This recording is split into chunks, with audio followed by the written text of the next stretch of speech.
noches, aquí estamos. Martes 29 de diciembre. Estamos terminando un año y estamos todos cansados y tal vez estemos con nuestra cabeza en las vacaciones. Un año, podemos decir, 2020, inolvidable, jamás visto, impensado, y no solamente para nosotros, sino también para el mundo entero.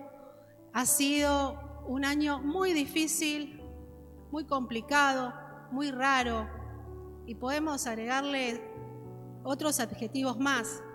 Pero la verdad, a pesar de lo difícil que pudo haber sido, tal vez para algunos muchos más que otros, Dios estuvo, Dios está y Dios estará.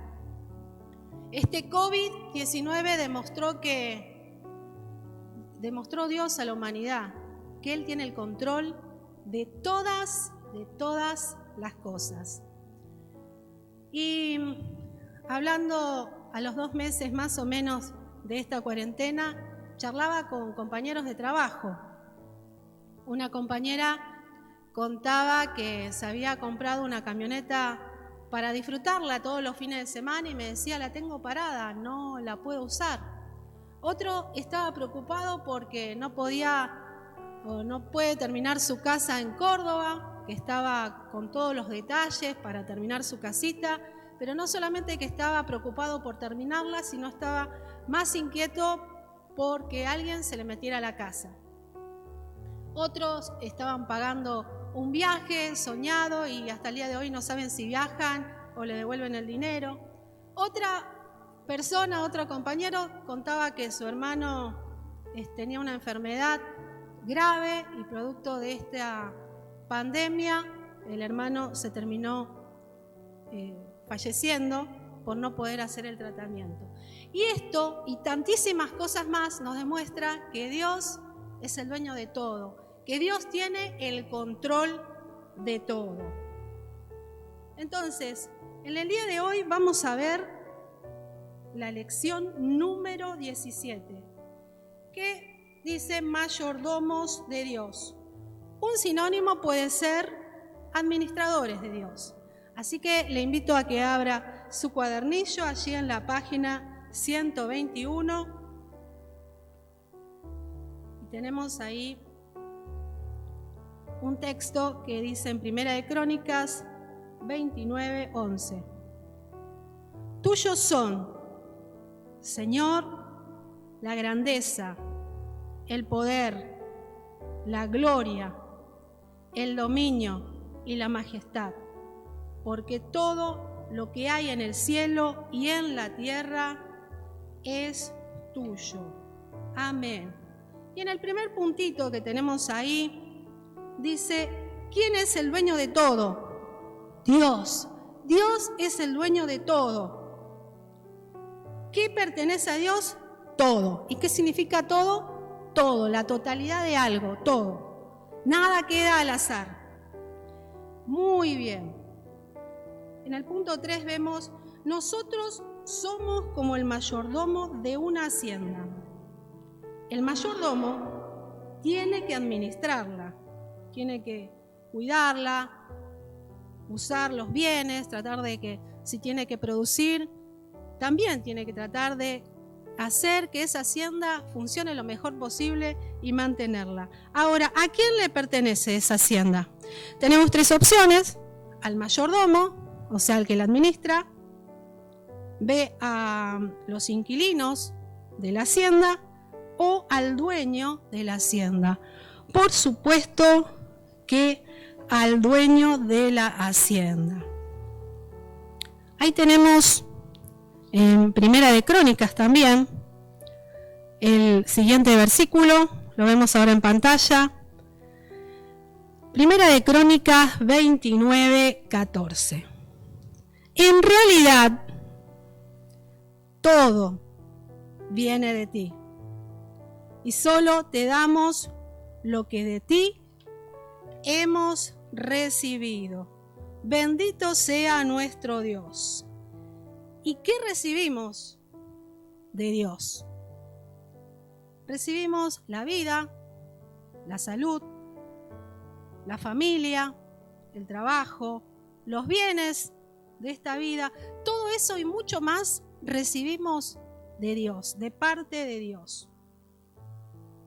Ser el mayordomo de Dios significa entonces que todo le pertenece a Dios y no a nosotros. Y quería hacer una comparación. Ustedes vieron que el bebé de 1 año, cuando recién empieza a hablar, empieza a decir, todo esto es mío, y sujeta algo y dice, esto es mío, y no lo suelta. Bueno, y la otra comparación que quería hacer es con los refugiados. Los refugiados son personas que tienen que guardar su vida. Por ejemplo, en el Oriente, países como Siria, donde la gente está acostumbrada a vivir en constante guerra y son perseguidos. Las personas en algún momento, cuando ve que su vida peligra, salen huyendo. Y estamos hablando de personas que tienen un buen pasar económico, tienen títulos, son profesionales, tienen sus casas, sus vehículos, incluso tienen sus ahorros. Pero en el momento que saben que tienen que cuidar su vida, huyen para salvar su vida, no importa lo que tienen. En varios casos salen de su país sin ni siquiera llevar su identidad, su documento. Entonces, todo viene de Dios, todo es de Dios. En esta vida estamos y sabemos que todo lo que tenemos que administrarlo, pero a la hora que tenemos que partir de esta tierra, ni siquiera nos llevamos lo puesto. Bien, veamos el versículo 5. Somos mayordomos de lo que Dios nos ha dado. Bienes materiales, dinero, tiempo, capacidades, incluso también podemos agregarle el cuerpo y también otras cosas más. Muy bien. ¿Para quién debemos usar todo lo que tenemos si somos buenos mayordomos? Para Dios. Muy bien, pasamos a la página 122, vemos el punto 6 y ahí tenemos el ejemplo de nuestros bienes materiales, casa, ropa y todo lo que poseemos. ¿Cuáles de las siguientes personas son mayordomos que usan bien lo que Dios les ha dado? Tenemos ahí 4 grafiquitos. En el primero hay una señora que dice, quiero un anillo de brillantes, el más caro. En B tenemos un niño que va a pedir a una casa y dice, el señor de la casa dice, siempre serás bienvenido aquí. Tenemos el C que dice, lo mío es mío, como el bebé que les decía recién. ¿Qué me importan los huérfanos? Podemos decir también, no tengo la culpa que tengan tantos hijos. ¿Por qué no se cuidan? Este era mi pensamiento hace mucho tiempo, hasta que un día Dios me hizo entender que su misericordia alcanza a todos. ¿Sí? Amén. Bien, seguimos ahora con el punto número 7. Y acá vamos a explicar un poquitito este tema que tenemos que hablar y que suele ser de mucha controversia, de mucha discusión, que justamente es los diezmos, ¿sí? Ahí tenemos el punto 7 que dice, también debemos ser buenos mayordomos de nuestros ingresos. En los tiempos del Antiguo Testamento, el pueblo del Señor daba por lo menos un diezmo, es decir, la 10ª parte de sus ingresos para la obra del Señor. Entonces, acá leemos, por ejemplo, un agricultor, de cada 10 sacos de trigo cosechado daba 1. De cada 100 sacos de trigo cosechado daba 10. Y por cada 1000 sacos de trigo daba 100. Bien. Ahora, dice aquí, yo traje unos billetes para mostrarlo y hacerlo gráfico. Esto del diezmo. Diezmo viene la palabra 10. El 10% de lo que ganamos, de nuestros ingresos. Si yo, por ejemplo, gano, no sé si lo alcanzan a ver, 100 pesos, de estos 100 pesos, ¿cuál es el 10%? 10 pesos. O sea que si yo gano estos 100 pesos, tengo que dar 10 pesos. Y si yo gano 1.000 pesos, si yo gano 1.000 pesos, 100 pesos son para el Señor, son el diezmo. Entonces ahí vemos en el punto 8, podemos proceder en igual forma con nuestros sueldos. ¿Cómo se llama la moneda de nuestro país? Vamos a escribir acá abajo, hay una diapositiva que ya está resuelta para que la puedan ver, la cambiamos ahí. Por cada 10 pesos de entrada debemos pagar 1 peso para la obra del Señor. Y ahora la pregunta siguiente es, ¿cómo podemos administrar mejor nuestros ingresos? Bueno, miren acá.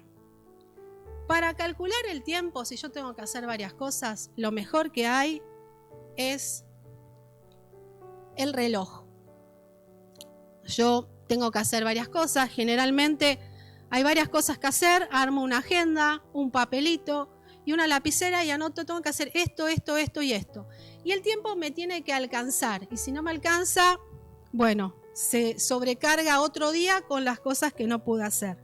Entonces, para calcular el tiempo, lo mejor es el reloj. Y para calcular los gastos, los ingresos, lo mejor que hay es una calculadora. Varios años trabajé como cajera de un supermercado y ya conocía a los clientes.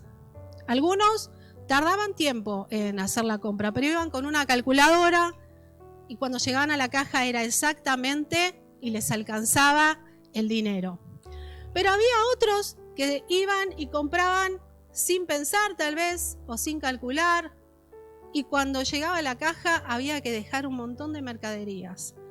Eso es porque no se calcula lo que se necesita. Entonces es importante hacer cálculos para llevar una mejor administración. Y ahora yo estuve leyendo a algunos autores que hablan sobre la administración. Me pareció que es interesante hacer unos pequeños comentarios. Hablamos al principio que el tema o el título es mayordomos de Dios o administradores de Dios. ¿Y qué es administrar? Bueno, es dirigir, encauzar el tiempo, el dinero, etc. Y se necesitan varias cosas: sabiduría, responsabilidad, orden, diligencia, organización y fe. Y creo que fe es muy importante porque si obedezco haciendo bien las cosas, dándole a Dios lo que le corresponde, Dios me va a proveer y no me va a hacer faltar nada. Muy bien. Hay 6 principios para tener en cuenta.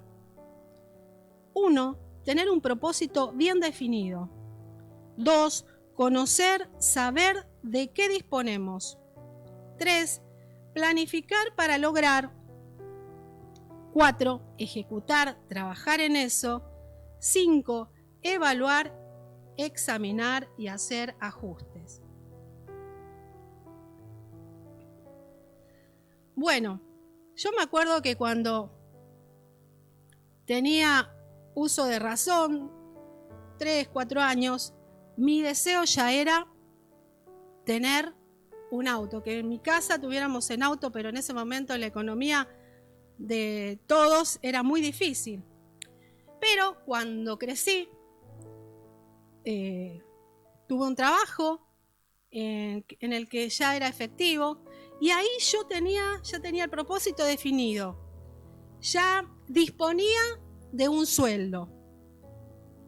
Y ahora venía el siguiente paso, planificar. Entonces yo me había propuesto, sin saber todo esto, decir, bueno, tanto cobro, tanto guardo y tanto para los gastos que son indispensables. Y así planifiqué, después trabajé en eso todos los meses, me sacrificaba ahorrando hasta que llegó el momento de evaluar. Ya tenía un dinero que podía comprar un autito y me faltó el último punto. Porque cuando compramos el auto en mi casa, nos dimos cuenta que no entraba. Así que tuvimos que hacer un lío, romper paredes, porque el baúl me quedaba afuera.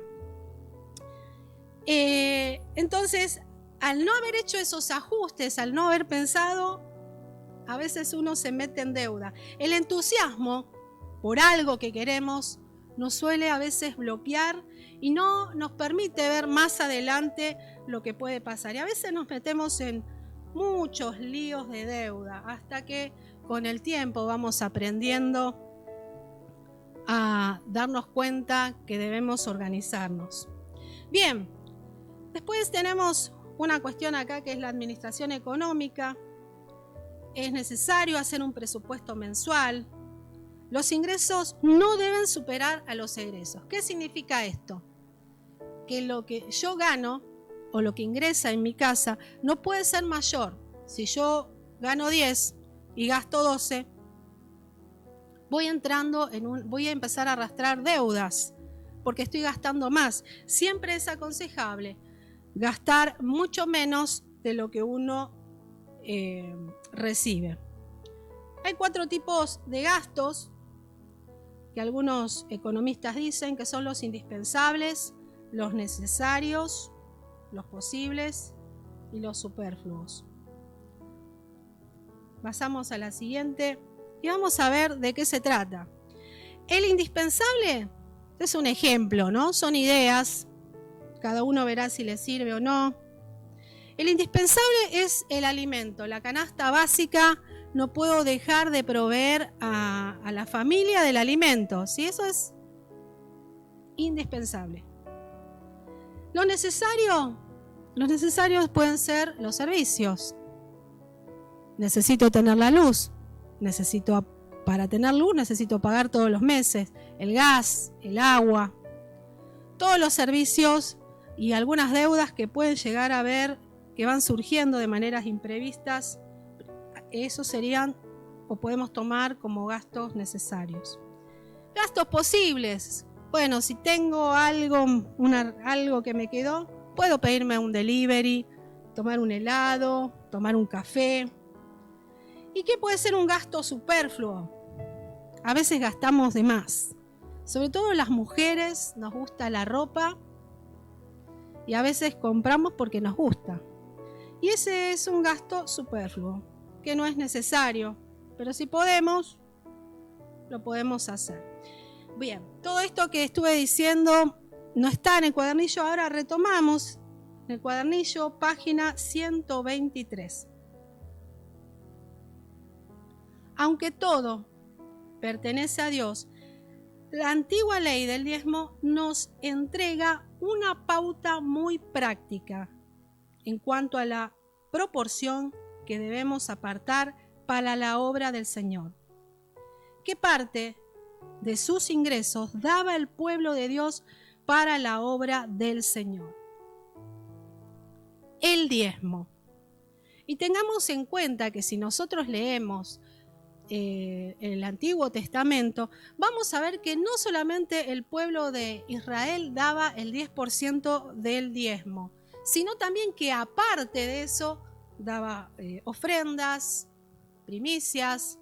Las primicias eran aquellas ofrendas, mejor dicho, esas primicias eran el primer fruto de su cultivo, de su cosecha. También daban el primer animal de su ganado, lo ofrendaban a los sacerdotes. Bueno, también ayudaban a las viudas, a los huérfanos, a los pobres. O sea que daban más del 10%. Bien. En el punto 10 dice, en la Biblia Dios dijo, traed todos los diezmos al Adfolit. Acá podemos decir que esto es el Adfolit, ¿sí? Donde se depositaban o se depositan las ofrendas. Muy bien. Entonces, traed todos los diezmos al Adfolit y probadme ahora en esto, dice Jehová de los ejércitos. Si no, abriré las ventanas de los cielos y derramaré sobre vosotros bendición hasta que sobreabunde. Una bendición súper generosa. Entonces ponemos ahí hasta que sobreabunde. En el 11 vemos muchísimos creyentes reciben hoy la misma bendición al dar su diezmo. Es decir, la 10ª parte de sus ingresos para la obra del Señor. Muy bien. Yo me acuerdo que cuando estudiaba en el Instituto Bíblico nos decían que los maestros que teníamos que siempre se daba mucho más que el 10, el 30, el 40%, porque se daba el diezmo, se daban ofrendas, se daban ayudas a misioneros y siempre se terminaba dando mucho más. ¿Y cómo no dar mucho más si tenemos un Dios generoso, un Dios proveedor, un Dios que nos sustenta en todo? Entonces, muchísimos creyentes reciben hoy la misma bendición al dar su diezmo, al decir la 10ª parte de sus ingresos para la obra del Señor. En el 12, la Biblia dice, los domingos cada uno de ustedes debe dar algo según lo que haya ganado. Acá se está refiriendo a las ofrendas, ¿sí? Según este versículo, ¿cómo debemos apartar nuestras ofrendas? Ahí tenemos 3 opciones: pagar una cuota fija, aunque no hayamos ganado dinero alguno, dar regularmente los ingresos, dar la moneda de menor valor que tengamos. Por supuesto que la correcta sería la B, dar regularmente según los ingresos. Y una experiencia muy linda fue cuando fuimos a Formosa, que fuimos con un grupo de la iglesia a animar a los hermanos de allá de Riacho GG. Y lo que me impactó al ver los hermanos de aquel lugar, una gran pobreza, una gran necesidad. Se notaban que no tenían dinero, pero ellos dieron lo que tenían. Me acuerdo que habíamos llegado de un lugar y nos encontramos que habían traído en abundancia frutas, pomelos, bananos, habían traído de lo que ellos tenían. Entonces, yo veo que con esto que siempre hay algo para darle al Señor. Siempre hay algo para darle al Señor. Puede que no tenga un peso, pero siempre hay algo para, un tiempo, algo. Yo siempre le puedo dar a Dios. Bien, en el punto 13 debemos dar en proporción a lo que hemos recibido. ¿Qué parte de lo que ganaba daba el pueblo de Dios en los tiempos del Antiguo Testamento? Por lo menos una 10ª parte. En el 14a dice, aunque demos nuestros diezmos al Señor, debemos recordar siempre que, como mayordomos de Dios, en realidad todo lo que recibimos pertenece a Él y no a nosotros. Pasamos a la siguiente página, la número 124. El 14b dice, ¿para quién usará todo lo que tiene un buen mayordomo? Para Dios. Bien, El 15. Quizás usted se pregunte, ¿para qué se utilizan estas ofrendas y diezmos? La Biblia habla de algunos creyentes quienes decidieron voluntariamente hacer una colecta, ofrenda, y mandarla a los hermanos pobres. Romanos 5:26. Según entonces este pasaje, ¿cuál es un buen uso para las ofrendas? A. Dar a una familia necesitada. B. Dar a un amigo que tiene de sobra. C. Dar a un próspero vecino que probablemente recompensará a la iglesia con buenos favores. Por supuesto, dar a una familia necesitada. En el 16, la Biblia habla de otro buen uso para las ofrendas cuando dice: el que recibe instrucción en el mensaje del Evangelio debe compartir con su maestro toda clase de bienes. Gálatas 6:6. Entonces, según este versículo, debemos ofrendar para A. Un hermano que tiene un buen sueldo. B. Nuestros pastores que no disponen de mucho tiempo para trabajar en otras actividades por dedicar más tiempo a pastorear la iglesia. Y C. Uno que enseña a rechazar la Biblia. Por supuesto que el punto B. Nuestros pastores que no disponen de mucho tiempo para trabajar en otras actividades por dedicar más tiempo a pastorear a la iglesia. Y por ahí ustedes se preguntan, ¿pero tanto tiene que hacer el pastor? Y no se olviden que somos muchos. Tiene que orar, está para ayudar, para dar un consejo, para mediar. También está en situaciones de pérdidas, frente a problemas, frente a enfermedades y tantas cosas más. Se lo llama al pastor, muchas veces no se sabe la hora y se lo llama y se le pide ayuda al pastor. Entonces, por eso es que los pastores en la mayoría de las iglesias no trabajan, porque trabajan, se dedican a la obra del Señor, ayudarnos a nosotros, que somos las ovejas. 17. Debemos ofrendar especialmente para el sustento de, hay que marcar 2, los pobres, los ricos y los pastores. Por supuesto, para los pobres y los pastores. En realidad, debemos dar para el sostén de toda la obra de Dios. Pero al dar a una obra o para las personas mencionadas anteriormente, con buenos mayordomos, estamos solamente devolviendo lo que le pertenece a Dios y no a nosotros. Página 125, el punto 19. Acerca de todas estas ofrendas, la Biblia dice: cada uno debe dar según lo que haya decidido en su corazón, no de mala gana o a la fuerza, porque Dios ama al que da con alegría. Ahí tenemos 2 Corintios 9:27. Entonces, punto A. A Dios le agrada que demos con alegría. B. ¿Con qué disposición debemos dar a Dios? Con un corazón alegre. El 20. Pablo escribió a los hermanos de Filipo, los que les había enviado donaciones.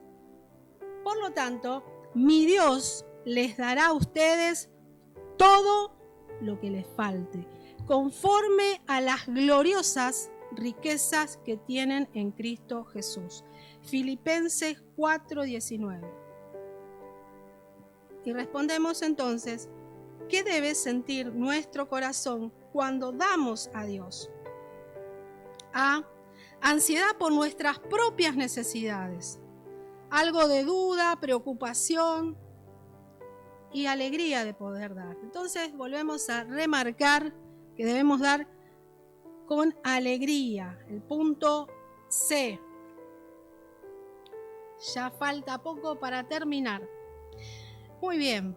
21. Existe un refrán que dice: la unión hace la fuerza.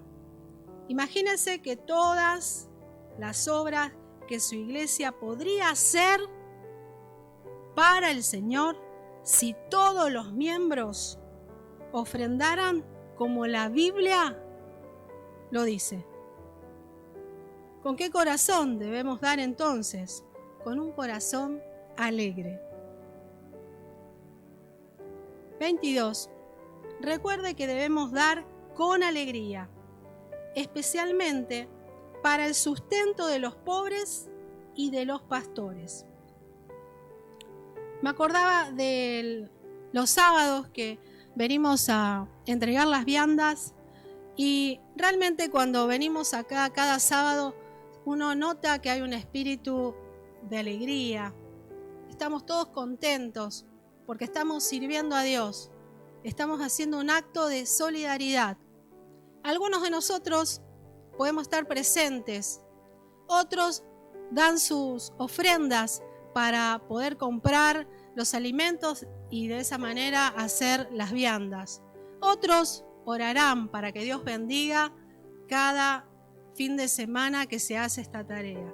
De manera que cuando uno da a Dios o le sirve a Dios, es muy importante hacerlo con un corazón contento, alegre. 23. La Biblia dice: aprovechen bien el tiempo. Efesios 5:16.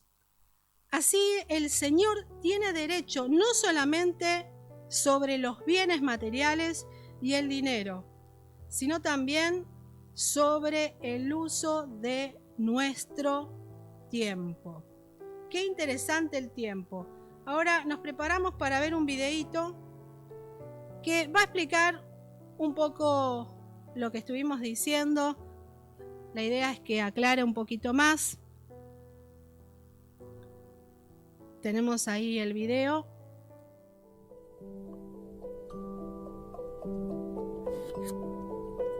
Mateo, ¿qué estás haciendo?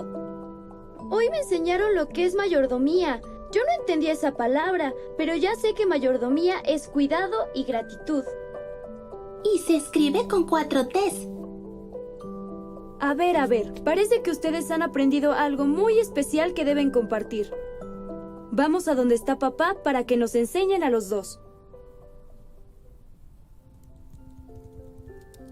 Qué bueno ver a mis 3 personas favoritas. Nuestros hijos tienen algo muy importante que compartir.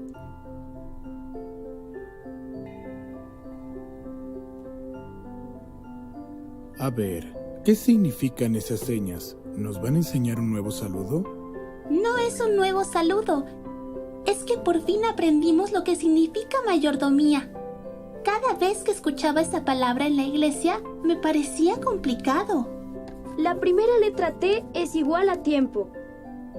Para ser un buen mayordomo, tengo que dedicar tiempo a Dios. Debo tomar parte de mi tiempo para orar, leer y escuchar de Dios, y también para enseñar a otros de Dios. La otra T es de talento. Como Dios me dio el talento de cantar, si quiero ser buena mayordoma, debo cantar para Él. Me está gustando mucho lo que escucho. Y falta más. La otra T se trata del cuerpo, que es nuestro templo. Dios nos ha dado la vista, Los pies, la boca, la garganta. Sí, Mateo, Dios nos ha dado todo lo que somos y... Por lo que debemos cuidar nuestro cuerpo y ser buenos mayordomos, escogiendo alimentos buenos como las frutas. Y vegetales también, Mateo. Y dormir temprano para que nuestro cuerpo pueda funcionar mejor. Vi que en tu recámara estabas contando y separando monedas. Es que aprendí que en gratitud por todo lo que recibo, debo también devolver a Dios el dinero que recibo. Es otra T, mamá, la T de tesoro. Aprendí que el diezmo es 1 por cada 10, un 10%. Estoy apartando lo que le toca a Dios. Yo he estado guardando dinero para comprarme un monedero muy bonito, pero voy a hacer lo mismo aunque me tome más tiempo comprarlo porque amo mucho a Jesús. Hijos, me siento muy feliz porque han aprendido a ser agradecidos y sobre todo porque serán muy bendecidos. La Biblia lo promete que Dios ama al que da con alegría con la que ustedes están dando. Gracias, hijos, por recordarnos esta promesa.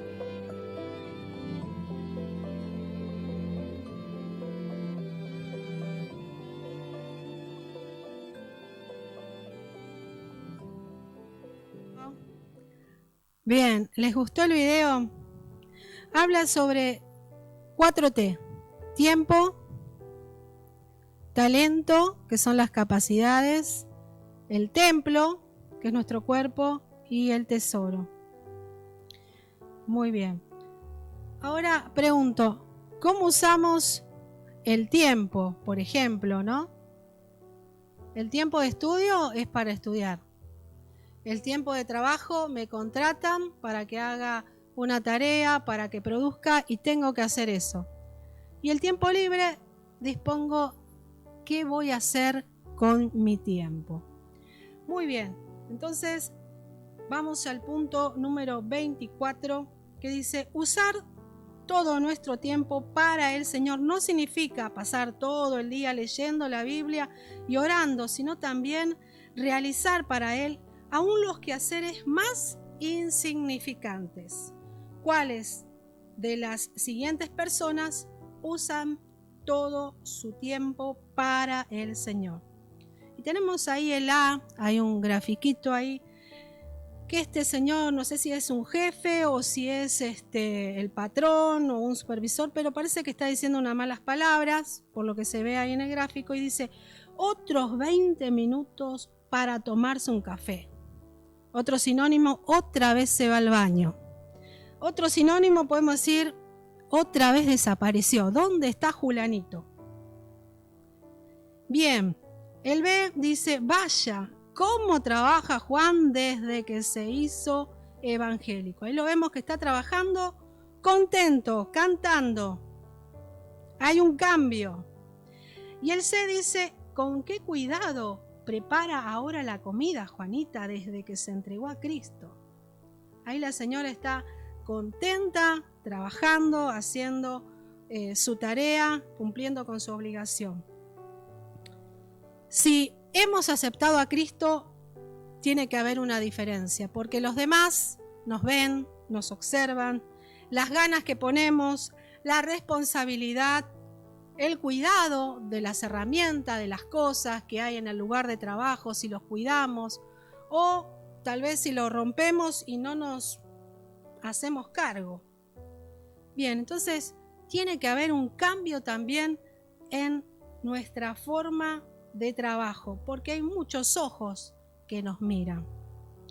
25. El refrán dice: el tiempo es oro. Y es cierto, el tiempo se va volando y como buenos mayordomos debemos aprovechar cada momento. ¿Qué debemos hacer si el Señor es dueño de nuestro tiempo? Tenemos 5 opciones. Perder el tiempo haraganeando, haciendo nada productivo. B, trabajar aún cuando nadie nos mira. Pasar todo el día leyendo la Biblia y orando. Procurar conocer la voluntad del Señor, obedecerlo y honrarlo en cada actividad. Y ahí podemos poner la B, trabajar aún cuando nadie nos mira. Y D, procurar conocer la voluntad del Señor, obedecerlo y honrarlo en cada actividad. Finalmente, como vimos en la lección anterior, debemos ofrecer nuestras capacidades al Señor. Pida que Dios le muestre cuáles son y cómo usarla. Y vamos a ver en el grafiquito siguiente. Vamos a completar ahí. A la izquierda de cada frase ponga la letra del dibujo correspondiente. Entonces ahí tenemos el 1. Limpiar el templo. Buscamos ahí. ¿Quién está limpiando el templo? Ponemos la B ahí. Ordenar las sillas para la reunión.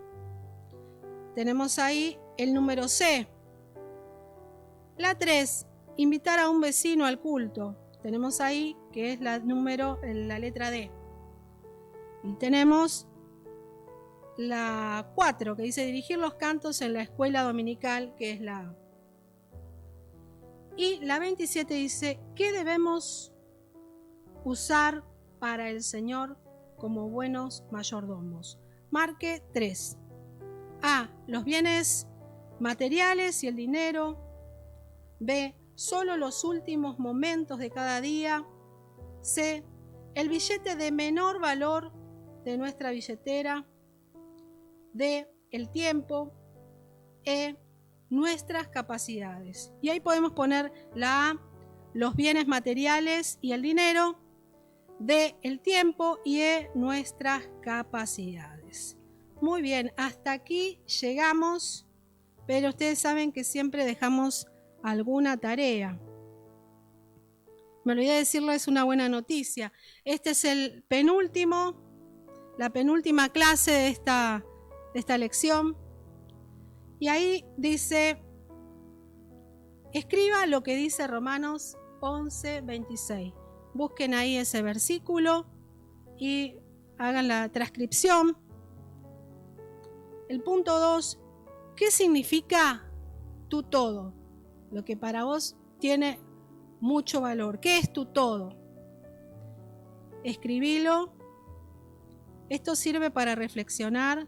Y el punto 3, según este pasaje, en 1 Corintios 3:16, ¿qué tengo que hacer con mi cuerpo? Luego pasamos a la prueba.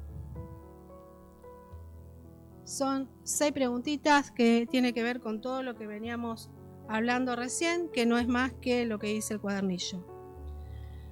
Bueno, y como había empezado al principio, este 2020 fue un año difícil, atípico, fuera de serie, inolvidable, incierto y tantas cosas más. Pero podemos ver que pese a lo que hemos pasado durante este año, haya sido la prueba difícil, hayan sido muchas pruebas, Dios ha estado con nosotros.